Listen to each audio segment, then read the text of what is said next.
Vísindavaka verður haldið núna 28. september í Laugardalshöllinni á milli klukkan 3 og 8 þennan eina dag. Tilgangurinn að hinn almenningur geti hitt vísindamann og kynnst honum, skoða verkefnin hans.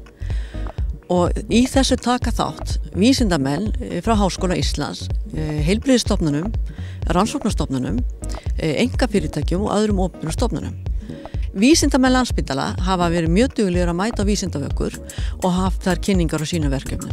Þeir vísindahópar sem ætla að kynna verkefnin sín á vísindavökunni núna, það eru hópar frá heilbrigðisverkfræði, frá ónæmisfræðinni, frá iðjuþjálfun og frá sjúkraþjálfun.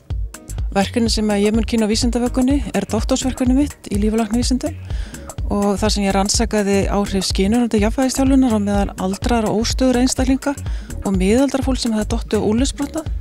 Og ég rannsakaði líka hvað einkenndi hópinn sem hafði dottið og úlfsbrotnað og bar saman við þá sem hefði ekki dottið og úlfsbrotnað. Og ég ætla að segja frá þessu niðurstöðum.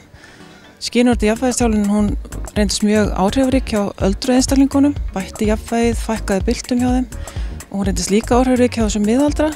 Sérstaklega þeim sem voru með skert jafnvægi við upphaf þjálfunarinnar og síðan kom ljósa að þeir sem höfðu dottið úlfsbrotnað að þeir höfðu þróamesti þætti sem að spá fyrir frekari byltur og brot. Og ég ætla að segja frá þessu og verð líka á bás þar sem að fólk getur hitt mig og ég mun sýna æfingarnar að fólk getur fengið að prófa og fengið ráðgjöf til að reyna að bæta stöðuleika sinn og minnka líkur á það detti, sérstaklega út frá jafnvægisþjálfun. Svo má geta þess að ég þróaði sjálf þessa tegund jafnvægisþjálfunar ásamt leiðbeinanda mínu, dr. Elvu Kolbrúnu Kristinsdóttur, í sjúkraþjálfun á Landakoti. Þar starfa ég sem sjúkraþjálfari dagsdaglega og þar móttaka fyrir aldraða einstaklinga sem koma til okkur út á óstöðuleika byltum og brota og fá það ráðgjöf.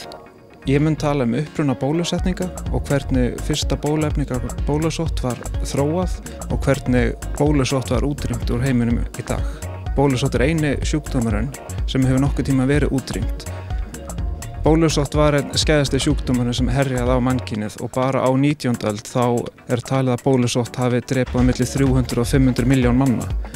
Og á Íslandi þá herjaði nokkrir bólusóttafaraldrar þar sem alltaf 30% af þjóðinni dó. Það var sérstaklega í bólusóttafaraldrinum 1707.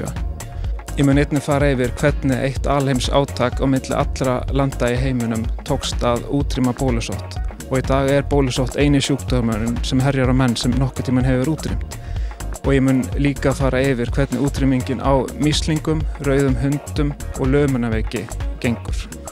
Ónæmisfræðideild með kynningu á starfsemi deildarinnar og fólki mun gefast færi á að skoða mismunandi ofnæmisvalda í smásjá og mun einnig gefast tækifæri á að skoða frumur í smásjá líka og við munum gefa krökkum tækifæri til þess að leika sér með pípettur og tilraunaglös og vera með smá sullir í. Einnig verður nammi á staðinn.